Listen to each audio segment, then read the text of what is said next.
Menko Maritim dan Sumber Daya kembali blak-blakan membuka praktik KKN dalam negosiasi kontrak Freeport. Praktik tersebut dinilai sangat merugikan Indonesia karena berdampak pada rendahnya royalti yang dibayarkan Freeport. Menko Maritim dan Sumber Daya Rizal Ramli kembali memainkan jurus kepret dalam polemik perpanjangan kontrak PT Freeport di Papua. Jurus kepret itu lagi-lagi dimainkan Rizal karena tidak ingin praktek KKN dalam negosiasi kontrak tambang Freeport hadir kembali di era Joko Widodo.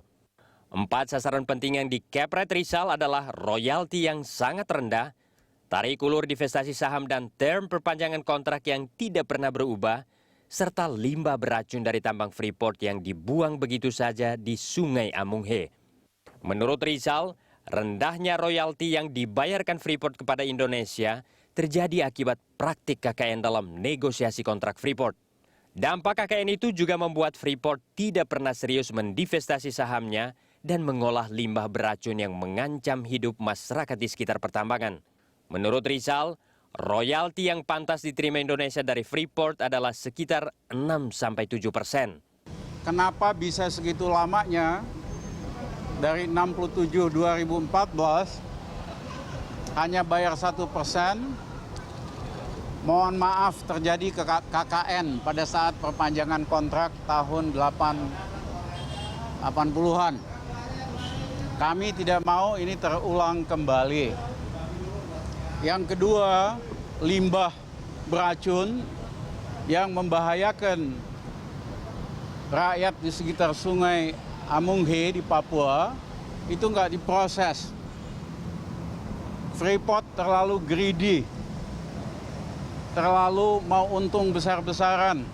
Padahal ada tambang-tambang lain di Sulawesi yang memproses limbahnya sehingga tidak membahayakan lingkungan.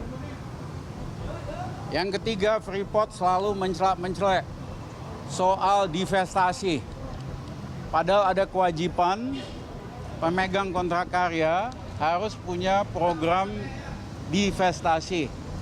Sementara Komisi 7 DPR mendukung rencana Kementerian ESDM untuk mengubah Undang-Undang Minerba agar kontrak karya Freeport diganti dengan izin usaha pertambangan khusus.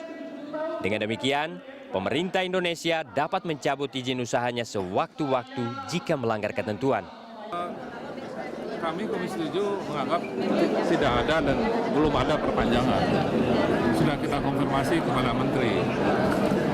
Kalaupun nanti dilakukan, nanti kan rezimnya berubah dari yang tadinya kontrak karya, nanti akan menjadi izin usaha pertambangan.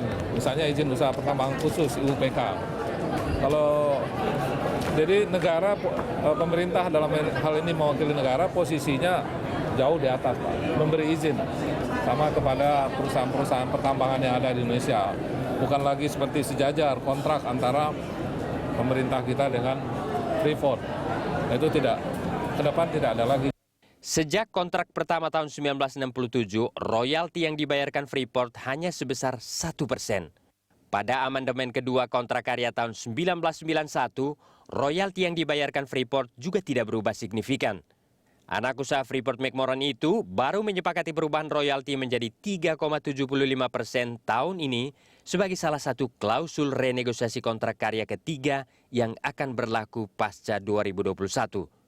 Tim Liputan, Berita 1, Jakarta.